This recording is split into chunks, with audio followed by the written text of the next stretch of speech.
quadriplegic man who relies on his motorized wheelchair says he was left bedbound for 19 hours last weekend after American Airlines refused to load his electric wheelchair on a plane, saying there was too much other luggage. On top of that, he says when he got it back several days later, it was completely broken. Joining us now is Matt Wetherbee, who depends on his wheelchair as a lifeline, and his amazing wife, Kaitlyn. It's so good to see you. And I read the story this morning. Matt, tell me what you heard the ground crew say. Yeah, basically, once I was already boarded on the plane, ready to go, one of them came up and told me that they might not be able to fit my chair, which has to go down in the cargo area. However, I've flown on this aircraft many times before with the same chair, so I know that it fits.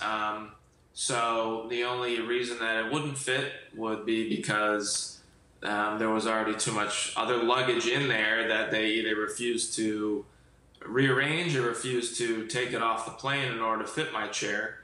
And my aide, who I was traveling with, confirmed that she had overheard one of them, saying that there was too much other stuff down there, and come to find out later that that's actually a federal requirement to fit any mobility device ahead of other passenger luggage on the plane. Right. I think a good point is that you depend on your wheelchair for your life. Somebody else might be inconvenienced for a little while, a day, if they don't have their bag, but the law says it should have been there. So, Kaitlyn, when the wheelchair finally gets to you, you've been watching your husband have to deal with being in bed for over 19 hours. What was that like? Well, I wasn't actually home. I flew back on Monday, so I was hearing about it from far away. So I already felt kind of helpless as it is, kind of trying to play the middleman and figure out what was going on.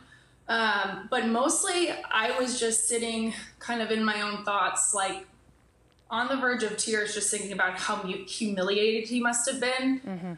He's supposed to get loaded or boarded first. He didn't get boarded until after several other passengers, which, number one, to get loaded boarded on a plane full of passengers where they actually have to lift him up and brought him to a seat, like with 4 men that do that, that in itself has to be humiliating. And then the whole plane had been watching all of this go down. And wow. Basically I felt like he was discriminated against. Like,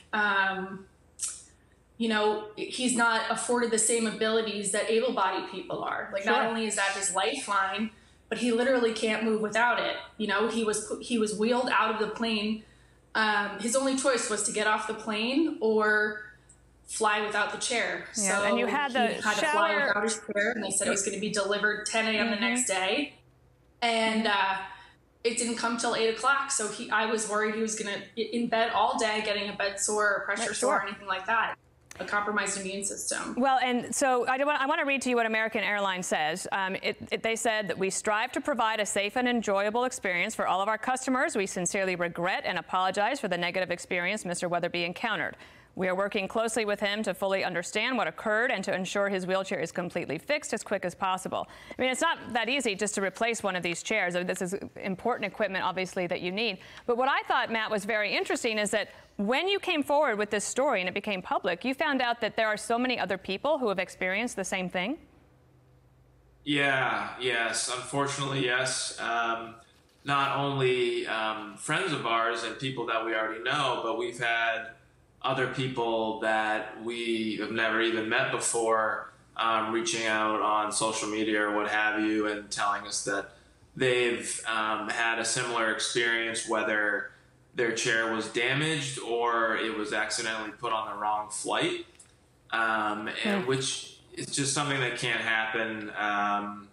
There needs to be better training for these ground crews to not only just understand that it really is a lifeline for somebody in a wheelchair to have it, but just how to operate it properly so that it's not going to get damaged during the flight. And the overall goal is really just to make a difference and make a change so this doesn't stop, or this stops happening to other people. Overall, though, I mean, the general message we've been getting from people, and the thing he said to me right away is, "I'm never flying again." A lot of people, fear of flying. Yeah, a lot of people with disabilities will not fly. They'll drive the 12 hours it takes in their van just so they don't have to worry about something happening to them. Well, let's get the word out. Let's get the word out, because you should not be inconvenienced that way. It was not right what happened to you, and the airline says that they are apologizing and going to work with you. But if it's happening to other people, everybody needs to know about it. And I admire your courage, and your relationship seems to be a very loving one and a good example, role model for all of us. Thank you.